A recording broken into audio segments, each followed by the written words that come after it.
నమస్తే, నేను Chandana. Welcome to great Andhra. మనతో పాటు ఉన్నారు senior political analyst GR Maharshi garu. నమస్తే సార్. నమస్తే చందన గారు. సార్, దావుద్ ఇబ్రహీం చనిపోయారని వార్తలు వినిపిస్తున్నాయి. ఆయన మీద ఏదో విష ప్రయోగం జరిగింది అని. ఇది నిజమా కాదా అనేది అనుకుంటే ప్రపంచవ్యాప్తంగా కూడా చాలామంది ఒక నొటోరియస్ క్రిమినల్ విషయంలో చాలా ఆసక్తి చూపిస్తున్నారు. ఏం జరిగింది, నిజమా కాదా అనే దాని గురించే. ఏమై ఉంటుంది నిజంగా ఆయన చనిపోయి ఉండుంటారు? ఆయన చనిపోయారని గత 30 ఏళ్లలో ఎన్నోసార్లు వచ్చాయి. ఈ మధ్య కూడా కరోనాతో గుండెపోటుతో పోయాడని అంతకుముందు విషప్రయోగం జరిగిందని ఎన్నోసార్లు దావూద్ ఇబ్రహీం పోయాడు అంటున్నారు. కానీ ఇంతవరకు పోలేదు ఆయన. ఎందుకు పోలేదు? ప్రపంచవ్యాప్తంగా మీకు ఎందుకు ఆసక్తి అంటే, ఎప్పుడు కూడా చెడు ఎక్కువ ఆకర్షిస్తుంది మంచి కంటే. నీకు ఒక చిన్న క్వశ్చన్ అడుగుతా. మన దేశానికి జాతిపిత గాంధీ కదా. గాంధీ మీద ఎన్ని సినిమాలు వచ్చి ఉంటాయి? మన తెలుగులో అయితే ఒకటే. అది కూడా బ్రిటిష్ వాళ్ళు తీశారు. ప్రామాణికంగా ఉన్న సినిమా అటెన్బరో తీసిన గాంధీ ఒకటే. చిన్న చితక సినిమాలు ఏవో కొన్ని వచ్చాయి. దావూద్ ఇబ్రహీం మీద 20 సినిమాలు వచ్చాయి బాలీవుడ్లో. అంటే చెడు ఎప్పుడు కూడా ఎక్కువ ఆకర్షిస్తుంది. నేను పోలిక చేయడంలే, కానీ చెడుకు ఉన్న ఆకర్షణ. అదేవిధంగా దావూద్ ఇబ్రహీం అనే అతను ఈరోజు న్యూస్లో అంతా కూడా విపరీతంగా ఎందుకున్నాడంటే, ఆయన ఏదో విషప్రయోగం జరిగిందని, దానికి మన భారత ఏజెంట్లే కారణమని, ఆయన్ని లియాఖత్ హాస్పిటల్లో చేర్చారు. ఒక ఫ్లోర్ అంతా ఖాళీ చేయించారు. ఖాళీ చేయించిన తర్వాత అక్కడ ఏదో సేఫ్టీ లేదని మళ్ళీ ఇంకో ట్రాన్స్ప్లాంటేషన్ ఆసుపత్రికి మార్చారు. ట్రాన్స్ప్లాంటేషన్ ఆసుపత్రికి ఎందుకు మార్చారు అంటే, లివరు కిడ్నీ ఏమైనా చెడిపోయి ఉంటే వాటిని ఇమీడియట్గా మార్చే అవకాశం ఉంటుంది కాబట్టి అక్కడ అని ఇదంతా జరుగుతుంది. అసలు దావూద్ ఇబ్రహీంని ఒకసారి మనం పరిశీలిస్తే, భారతదేశము అమెరికా రెండు బలమైన దేశాలు, బలమైన ఇంటెలిజెన్స్ వ్యవస్థ ఉన్న దేశాలు 1993లో గ్లోబల్ టెర్రరిస్ట్గా దావూద్ ఇబ్రహీంను ప్రకటించాయి. ఈ 30 ఏళ్లలో దావూద్ ఇబ్రహీం ఎక్కడున్నాడు, ఏం చేస్తున్నాడు అనేది పుకార్లే తప్ప, మీకు ఎప్పుడో అతను తీసుకున్న ఒక అద్దాలు పెట్టుకున్న ఒక ఫోటో ఉంటుంది. మీకు ఎక్కడైనా దావూద్ ఇబ్రహీం ఫోటో ఒకటే ఉంటుంది. అది తప్ప ఇప్పుడు 68 ఏళ్ల వయసు అతనికి. 68 ఏళ్ల వయసులో దావూద్ ఇబ్రహీం ఎలా ఉన్నాడో ఎవరికి తెలియదు. వీళ్ళు పట్టుకోకముందే ఆయన ఏమన్నా కావచ్చు కాదు. ఇప్పుడు మన పక్కనే ఏడన్న హోటల్లో కూర్చొని దావూద్ ఇబ్రహీం టీ తాగుతున్నా మనం కనుక్కోలేము. ఎందుకంటే 68 ఏళ్ల వయసులో దావూద్ ఇబ్రహీం ఎలా ఉంటాడు ఎవరికి తెలుసు? దావూద్ ఇబ్రహీం ఇంట్లో వాళ్ళకి తెలుసు, అతనికి తెలుసు. ఇంకోటి ఏమిటంటే, దీంట్లో ఉన్న ఆసక్తికరమైన పరిణామం, అసలు ఆయన బతికున్నాడా అనేది ఒక డౌట్. ఆయన పేరు అలాగే ఉంచి దావూద్ ఇబ్రహీం బతికి ఉన్నాడు అనేది పాకిస్తాన్ ప్రభుత్వానికి అవసరం.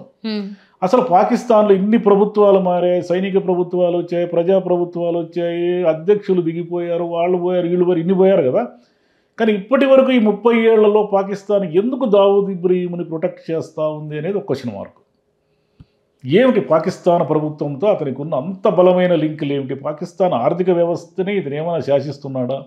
ఈరోజు కరాచీ విమానాశ్రయం కూడా అతని అదుపాజ్ఞంలో ఉంటుంది అనే వార్తలు కూడా వచ్చాయి. కరాచీ అంత పెద్ద విమానాశ్రయాన్ని ఒక గ్యాంగ్స్టర్ ఎలా రూల్ చేస్తున్నాడు? ఇదంతా కూడా ఒక విచిత్రమైన కథ, ఒక మిత్ అంటారే, ఒక కల్పితము దావూద్ ఇబ్రహీం చుట్టూ తిరుగుతూ ఉందేమో అనేది ఒక డౌట్. ఆయన ఎప్పుడో పోయాడేమో. అంటే ఒక మనిషి న్యాచురల్గానే పోతారు కదా. 68 ఏళ్ళు వచ్చిన తర్వాత విషప్రయోగమే చేయక్కర్లా. మనిషికి నేచర్ అనేది ఉంటుంది కదా. అందులో అన్ని టెన్షన్ల మధ్య నిరంతరం చావు భయంతో బతుకుతున్న దావూద్ ఇబ్రహీం ఇంకా బతుకున్నాడు అనేది ఒక డౌట్. ఆయన ఎప్పుడో పోయింటాడు. ఈ వార్తలన్నీ వస్తుంటాయి. ఇవన్నీ కూడా ఇప్పుడు పాకిస్తాన్లో ఇంటర్నెట్ బంద్ అన్నారు. ఇంటర్నెట్ బంద్ అయితే ఏమవుతుంది? దావూద్ ఇబ్రహీంని హాస్పిటల్లో చేరిస్తే ఇంటర్నెట్ బంద్ చేయాల్సిన అవసరం ఏముంటుంది? చేశారు అనుకుందాము. ఇంటర్నెట్ బంద్ చేసిన మాత్రాన ఈరోజు ఉన్న సెల్ ఫోన్ వ్యవస్థ, ఈ వ్యవస్థలన్నింటిలో ఇంటర్నెట్టే కాదు కదా, ఫోన్లు కూడా ఉంటాయి కదా. అంటే ఆ వార్త ఎవరైనా ఆపగలరా? అసలు ఏజెన్సీలకి ఈ వార్త ఎక్కడి నుంచి వచ్చింది, ఎలా వచ్చింది? ఇవన్నీ కూడా ఇంతకుముందు చాలా వచ్చాయి. గుండెపోటుతో పోలేదు కదా. అసలు ఉన్నాడో లేదో తెలియని దావూద్ ఇబ్రహీం మీద గత 30 ఏళ్ళుగా చర్చ జరుగుతూనే ఉంది. రెండు అతిపెద్ద ప్రభుత్వాలు, సరే మన భారతదేశం వదిలేండి, అమెరికాతో పోల్చుకుంటే మనం కొంచెం తక్కువే అనుకుందాం ఇంటెలిజెన్స్ వ్యవస్థలు. మరి అంత పెద్ద వ్యవస్థ కదా. ఒసామా బిన్ లాడెన్నే షూట్ చేసినటువంటి అంత పెద్ద ఆర్మీని ఉపయోగించి ఆఫ్ఘనిస్తాన్లో ఉన్న ఒసామా బిన్నే కొట్టేయారు కదా, పాకిస్తాన్ బార్డర్లో ఉన్న అతన్ని. మరి వాళ్ళు కూడా దావూద్ ఇబ్రహీంని ఎందుకు ఆచూకీ కనుక్కోలేకపోయారు, కనీసం ఒక ఫోటో కూడా కనుక్కోలేకపోయారు. ఆయన చెల్లెలు చెప్పింది అదని ఇండియాలో ఉన్న ఆస్తులన్నీ సీజ్ చేశారు అతనివి. అతను ఎప్పుడు 80స్లోనే దుబాయ్ పారిపోయాడు అతను.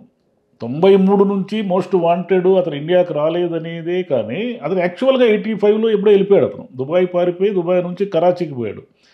కరాచీలో గవర్నమెంట్ అతన్ని ప్రొటెక్ట్ చేస్తూ ఉంది. అతను కరాచీలో కూడా ఉండడు. ఐఎస్ఐ కానీ పాకిస్తాన్ ఆర్మీ వీళ్ళందరూ కూడా అతన్ని ప్రొటెక్ట్ చేస్తున్నారు. అతను ఎక్కడుంటాడో ఎవరికి తెలియదు, అతను వేరబౌట్స్ ఎవరికి తెలియదు అనేది ఇంతకాలంగా జరుగుతున్న కథ. మరి ఈ కథని ఇలాగే కొనసాగించి ఇంకో 30 ఏళ్ళు కూడా ఉంటాడు దావూద్ ఇబ్రహీం. ఎందుకంటే మనం ఉన్నది ఏరా అసలు ఇప్పుడు ఇది హైలీ ఇంపాసిబుల్ ఒక వ్యక్తిని పట్టుకోలేకపోవడం అని అనిపిస్తుంది, కానీ స్టిల్ ఫెయిల్ అవుతున్నాయి ఉన్నారు. అంటే ఇప్పుడు ఇన్నేళ్లుగా పట్టుకోలేకపోయారు కాబట్టి అతను గొప్పవాడా, వీళ్ళు అంత యాక్టివ్గా పనిచేయడం లేదా? నిజానికి భారతదేశపు రా ఏజెన్సీ అనేది ఈ మధ్య యాక్టివ్గా పనిచేస్తుందనేది వార్తలు ఉన్నాయి మనకు. ఎందుకంటే ఇప్పుడు కెనడాలో సిక్కు తీవ్రవాదులు అంటే ఐర్ కిల్లర్స్తో షూట్అవుట్ చేయించడం, ఇవన్నీ ఎప్పుడు కూడా ప్రభుత్వాలు తమ దేశ భద్రతకి ఆటంకం కలిగించే వాళ్ళపైన ఒక ఆపరేషన్ నడుస్తూనే ఉంటుంది. అన్ని దేశాలు చేస్తూ ఉంటాయి. ఇది మోదీ గారి ప్రభుత్వం ఏమిటంటే ఓకే, ఆయన విమర్శించే వాళ్ళు ఉంటారు, లోపాలు ఉంటాయి, వైఫల్యాలు ఉంటాయి, అవన్నీ కాదనలేము. కానీ భద్రతకు సంబంధించి మాత్రం చాలా సీరియస్గా ఉంది మోదీ గవర్నమెంట్, అందులో నో డౌట్. అంటే ఇప్పుడు ఒకవేళ దావూద్ ఇబ్రహీం చనిపోతే కూడా రా అకౌంట్లోనే వేసుకోవచ్చు దాన్ని, లేదా రా వాళ్ళే అతనికి విష ప్రయోగం చేసి ఉండొచ్చు. చేసి ఉండాలంటే చాలా నెట్వర్క్ ఉండాలి. ఎందుకంటే దావూద్ వరకు వెళ్ళడం అనేది అసాధ్యం. ఆయన విషం పెట్టాలంటే ఆయన పాకిస్తాన్ గవర్నమెంటు తన సొంత రక్షణ వ్యవస్థ మధ్య జీవిస్తున్నవాడు. అంత సులభంగా ఏది పెడితే అది తినడు కదా. అతను ఊరికి పార్టీలకు వచ్చాడంటున్నారు, కానీ ఏ పార్టీలో అయినా ఎప్పుడైనా అతను ఫోటో చూశారు ఎవరైనా? బాలీవుడ్లో కూడా అతని మీద చాలా వచ్చాయి. మందాకిని అనే అమ్మాయితో ఏదో అఫేర్ ఉందని కూడా వచ్చాయి అప్పట్లో. దానికి కూడా ఏమి క్లారిటీస్ లేవు దానికి కూడా. అదేవిధంగా బాలీవుడ్కి ఫైనాన్షియర్ కూడా దావూద్ ఇబ్రహీమే అని అంటారు. మొత్తం బాలీవుడ్లో ఉన్న సినిమాలన్నిటికీ గుల్షన్ కుమార్ అనే అతన్ని ఒకసారి కాల్చి చంపారు, ఒక సంగీతం కంపెనీ అతను. దీనికి కూడా దావూద్, అంటే ముంబైలో జరిగిన అనేక హత్యలకి దావూద్ ఇబ్రహీమే కారణమని 30 ఏళ్ళుగా చెప్పుకుంటున్నాం మనం.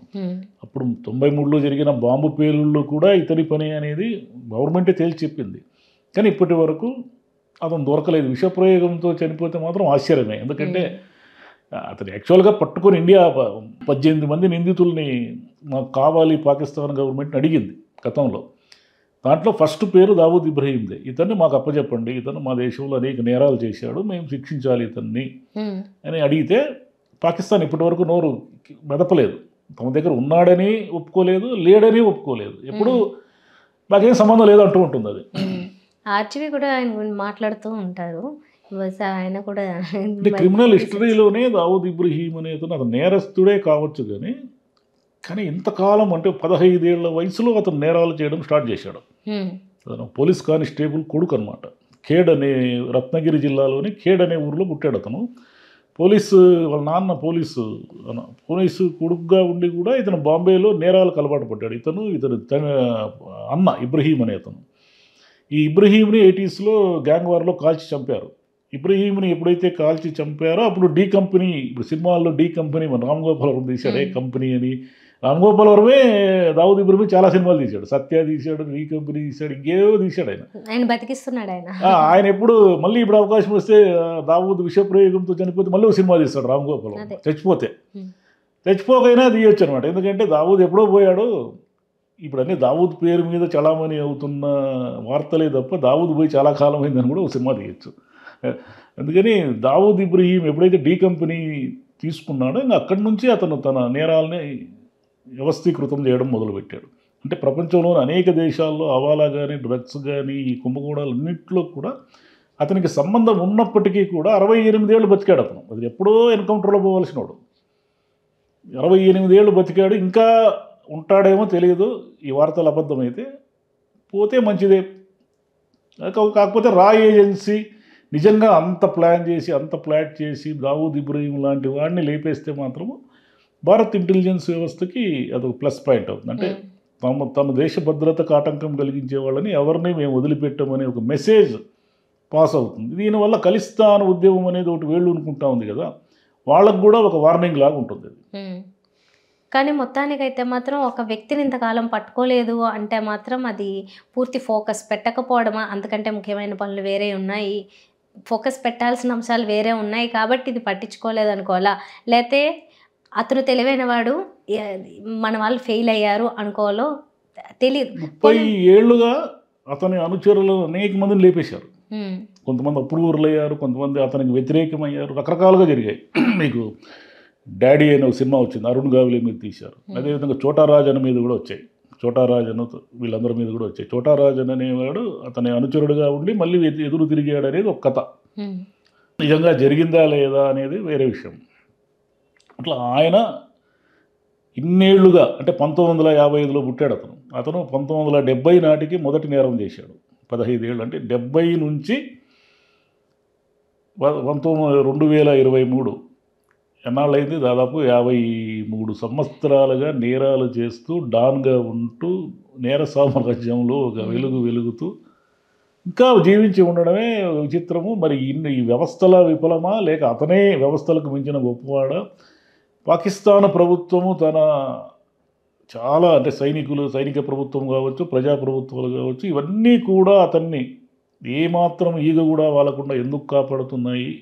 ఇన్ని నేరాలు భారతదేశంలో ఎన్నో నేరాలు చేశాడు అతను. 1993 బాంబ్ బ్లాస్ట్ అనేది మామూలు బాంబ్ బ్లాస్ట్ కాదు. తర్వాత హైదరాబాద్లో జరిగిన పేలుళ్ళకు కూడా అతని మనుషులకు సంబంధం ఉంది. అవన్నీ ఇంకా తమాషా ఏమంటే అతని మీద పుస్తకాలు కూడా చాలా వచ్చాయి, సినిమాలే కాదు. జైదీ అనే ఒక జర్నలిస్టు ఎన్నో పుస్తకాలు రాశాడు. ఆ పుస్తకాలన్నీ మళ్ళీ సినిమాలకు వచ్చాయి. బ్లాక్ ఫ్రైడే అని, once upon a time in Mumbai అని, ఇలా చాలా సినిమాలు వచ్చాయి. కాబట్టి అతను నేర సామ్రాజ్యంలో మాఫియా సినిమాలు కానీ మాఫియా పుస్తకాలు కానీ ఎవరు రాసినా కూడా గతంలో గాడ్ ఫాదర్ మెరియో ఫ్యూజో రాసి ప్రపంచమంతా ఫేమస్ అయినట్టు ఇండియాలో రాసిన మాఫియా పుస్తకాలన్నీ ఏదో ఒక రూపంలో దావూద్ ఇబ్రహీం చుట్టూ తిరుగుతూ ఉంటాయి. అది విశేషం. ఇంత నోటోరియస్ అయిన క్రిమినల్ ఎక్కడో పోయాడు అని ఊహకు వదిలేసి అలా కాకుండా పోనీ కన్ఫామ్ అయ్యి కనీసము ఒక నలుగురికి ఇతనే ఈ వ్యక్తి అనే సంగతి తెలిసి అంటే ఆ క్రెడిట్ ఇండియాకి వస్తుందా అంటే రాయ్ ఏజెన్సీకి వస్తుందా లేదా పక్కన పెడదాం, కనీసం జరిగింది అన్న సంగతి అయినా నిజంగా ఇప్పుడున్న ప్రపంచంలో అంటే ఇంత డెవలప్ అయింది, సోషల్ మీడియా ఉందంటారు, ఇంత టెక్నాలజీ పెరిగిందంటారు, ఇప్పటికీ మనం ఒక వ్యక్తి విషయంలో ఇంతగా తెలుసుకోలేకపోతున్నామంటే ఇంకేమనుకోవాలో తెలియదు. చనిపోయినా కూడా పాకిస్తాన్ ప్రభుత్వం బయటికి రానివ్వదు. ఎందుకు రానివ్వదు అంటే ఆ క్రెడిట్ ఇండియాకి దక్కడం, ఇండియన్ ఇంటెలిజెన్స్ వ్యవస్థ దావూద్ ఇబ్రహీంని ఫినిష్ చేసింది అనే ఒక వార్తలు వస్తున్నాయి కదా, అది పాకిస్తాన్కి ఇష్టం ఉండదు. కాబట్టి ఎట్టి పరిస్థితుల్లోనూ అతను పోయినా కూడా ఆ వార్త బయటికి రాదు. అతను ఉన్నాడనే ఒక భయాన్ని నిరంతరము మనకు ఉంటేనే పాకిస్తాను సర్వైవ్ అవుతుంది. అయితే సరే, అలా ప్రపంచం అలా నడుస్తోంది ఒక విచిత్రమైన స్థితిలో ప్రస్తుతానికి. Thank you sir. Thank you. నమస్తే.